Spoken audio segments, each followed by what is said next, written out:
मैं शिव पर बात कर रहा हूं तो इसका अर्थ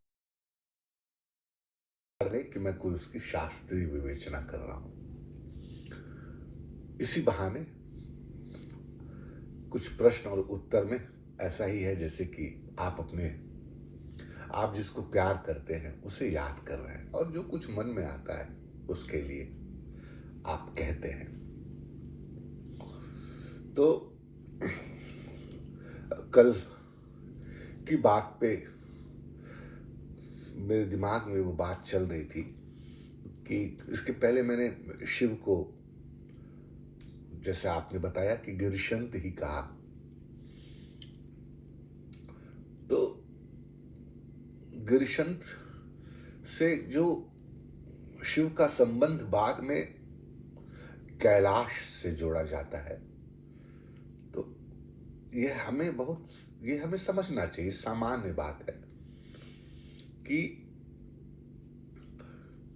कैलाश जो शब्द है मूलतः वो वैदिक शब्द नहीं है। ये एक बाद की विकास यात्रा है। गिरिशंत है तो वहां पे कहा गया कि रुद्र कहाँ रहते हैं? गिरिशंत, जो पहाड़ है जिसको आज हम कैलाश के नाम से जानते हैं। तो एक और महत्वपूर्ण बात, गिरिशंत उस पहाड़ के स्वामी नहीं है, कोई राजा नहीं है उस पहाड़ का।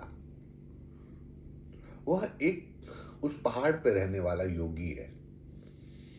और वह जो पहाड़ आपको दिख रहा है वो दरअसल हमारी जो, जहां हमारे मानव की जो सीमा है, जहां सामाजिक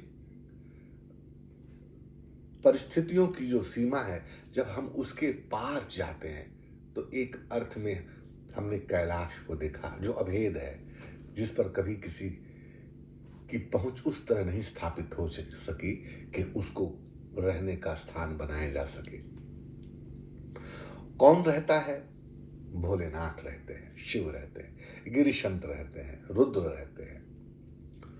तो हमारी यात्रा, हम ऐसे भगवान को वहां पे खड़ा हुआ देखते हैं जो त्रिशूल लेकर के, व्यागांबर पहने, आपको आमंत्रण भेज रहा है कि इस सीमा के पार आओ।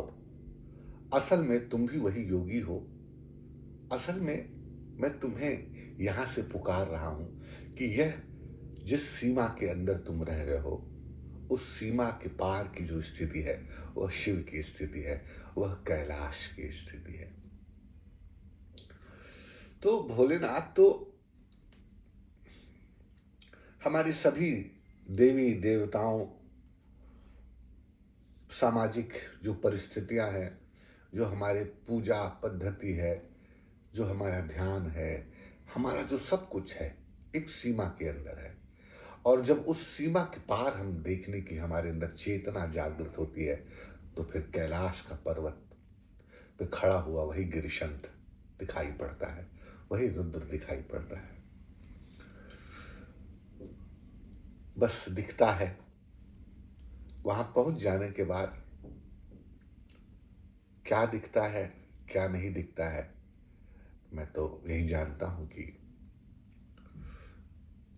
सीमा के बाद कोई जो स्थिति है वह शिव की स्थिति है। तो उसके आसनी पर के अगल बगल हम ठहर सके थोड़ी देर के लिए, तो आप समझिए कि मुक्ति का साधन मिल गया।